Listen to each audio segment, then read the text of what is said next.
आज आपण कच्चा बटाटा आणि तांदळाच्या पिठाचा वापर करून मस्त असा कुरकुरीत आणि टेस्टी नाश्ता बनवतोय।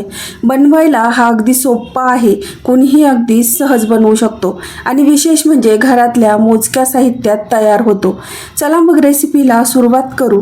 तर त्यासाठी इथे मी 2 कच्चे बटाटे घेतलेत। पहिल्यांदा आपण याची साल काढून घेणार आहोत। इथे आता 2ही बटाट्यांची साल काढून झाली। आता साल काढल्यानंतर बटाटा आपण किसून घेऊया। तर बटाटा किसण्यासाठी इथे मी मध्यम होलची किसणी वापरली। खूप बारीक किसणीने बटाटा किसू नका, थोडासा लांब सडक जाडच किस पाहिजे। तर इथे 2ही बटाटे किसून घेतले। बटाट्यामध्ये किसल्यानंतर बघा खूप जास्त प्रमाणात स्टार्च असतं, त्यामुळे 2 ते 3 पाण्याने हा बटाट्याचा किस धुवून घ्यायचा, म्हणजे यातलं स्टार्च पूर्णपणे निघून जातं। बटाट्याचा किस माझा इथे आता धुवून झालाय। हा किस एका चाळणीवर आपल्याला काढून घ्यायचा आहे, म्हणजे यातलं जास्तीचं जे पाणी असेल ते सगळं निघून जाईल। थोडा वेळ हा बटाट्याचा किस चाळणीत असाच आपल्याला ठेवून द्यायचा आहे। बटाट्याचा किस नितळतोय तोपर्यंत याच्यासोबत खाण्यासाठी लागणारी चटपटीत चटणी आपण बनवूया। त्यासाठी मिक्सर जारमध्ये सुक्या खोबऱ्याचा किस घेतला, याऐवजी ओला नारळ पण घेऊ शकता। 1 चमचा फुटाण्याची डाळ घातली, यामुळे छान टेस्ट येते। तिखटासाठी 2 हिरव्या मिरच्या घातल्या। आता चवीनुसार मीठ आणि 1 चमचा साखर घातली। चटणीला मस्त चटपटीत चवीसाठी अर्ध्या लिंबाचा रस घातला। आता भरपूर कोथिंबीर यामध्ये घालायची आहे। आता शेवटी वाटण्यासाठी थोडंसं इथे मी पाणी घातलंय। तर मिक्सरला आता याची एकदम बारीक चटणी वाटून घ्यायची आहे। लागलं तर अजून थोडं पाण्याचा वापर तुम्ही करू शकता, जशी चटणी तुम्हाला घट्ट पातळ हवी तसं। चटणी आपली एकदम बारीक अशी वाटून झाली आहे। तर बघा काय मस्त असा याला कलर आलाय। ही तयार चटणी आता एका बाउलमध्ये काढून घेऊया।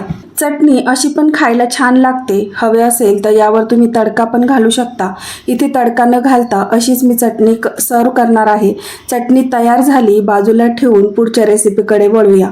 तोपर्यंत इथे बघा चाळणीमध्ये बटाट्याच्या किसातलं एक्स्ट्राचं पाणी आता निघून गेलंय। याला परत एकदा आपण बाउलमध्ये काढून घेऊया।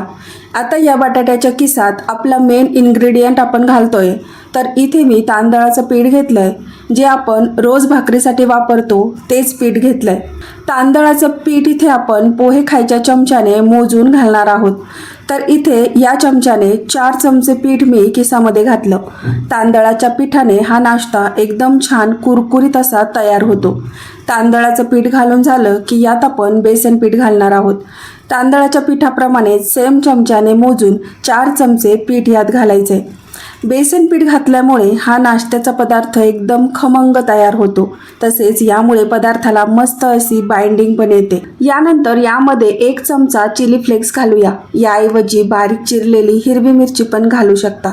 आता कोथिंबीर घालायची, बारीक कापलेला कढीपत्ता घातला, चवीनुसार मीठ आणि 1 चमचा पांढरे तीळ घालायचे। यानंतर अर्धा चमचा जिरं घातलं। मसाल्यांमध्ये पाव चमचा हळद घातली, तसेच अर्धा चमचा चटपटीत चवीसाठी चाट मसाला घातला, तसेच अर्धा चमचा इथे मी लाल मिरची पावडर घातली। हे सर्व आता चांगलं एकजीव करत मिक्स करून घेऊया। इथे मी फक्त बटाटा वापरून हा नाश्ता बनवतीये। बटाट्या व्यतिरिक्त तुम्ही अजून तुमच्या आवडीच्या भाज्या घालून पण हा नाश्ता बनवू शकता, जसे कांदा, शिमला मिरची, गाजर वगैरे। तर बघा हे छान एकजीव झालं। तर मिश्रण बऱ्यापैकी कोरडं वाटतंय, त्यामुळे इथे मी यात 4 ते 5 चमचे पाणी घालतीये। पाणी घालून याला परत छान एकजीव करत मिक्स करून घ्यायचं। तर मंडळी, खरं सांगते हा नाश्ता एवढा झटपट तयार होतो, खूप जास्त तयारी पण करावी लागत नाही। बनवायला अगदी सोपा आहे आणि घरातल्याच साहित्यात बनवून तयार होतो। इथे अशा स्वरूपाचं मिश्रण आपलं तयार झालं ना, जास्त पातळ ना जास्त घट्ट असंच मिश्रण तयार करून घ्या। याला भिजत ठेवायची गरज नाही, लगेच याचा नाश्ता बनवू। नाश्ता बनवण्यासाठी पहिल्यांदा इथे मी तव्याला हलकंसं तेल लावून घेतलंय। हे बनवण्यासाठी खूप जास्त तेलाची पण गरज लागत नाही। आता 1 चमचा तयार केलेलं मिश्रण तव्यावर घालायचं, चमच्याने हलकंसं पसरवत याला गोलाकार सेट करायचं। खूप जाड पण नाही ठेवायचं, मध्यम पसरवून घ्यायचं। अशाच प्रकारे तव्यावर 4 छोट्या आकाराचे हे बटाट्याचे पॅनकेक मी इथे बनवून घेते। हवं तर तुम्ही एकच मोठा किंवा 2च हे नाश्ता एका वेळी बनवू शकता, पण असे छोटे छोटे बनवले की मुलांना पण बघायला आणि खायला आवडतात। टिफिनला मुलांना असे छोटे पॅनकेक बनवून दिले तर त्यांना एवढे आवडतील की डब्बा लगेच संपेल. आता याच्यावर झाकण ठेवून लो टू मीडियम गॅसवर छान 5 मिनिट एका बाजूने भाजून घ्यायचे. झाकण ठेवल्यामुळे यातला बटाटा पण छान शिजला जातो. 5 मिनिटानंतर वरच्या बाजूने हे छान कोरडं झालं. वरतून याला थोडंसं तेल लावून घ्यायचं.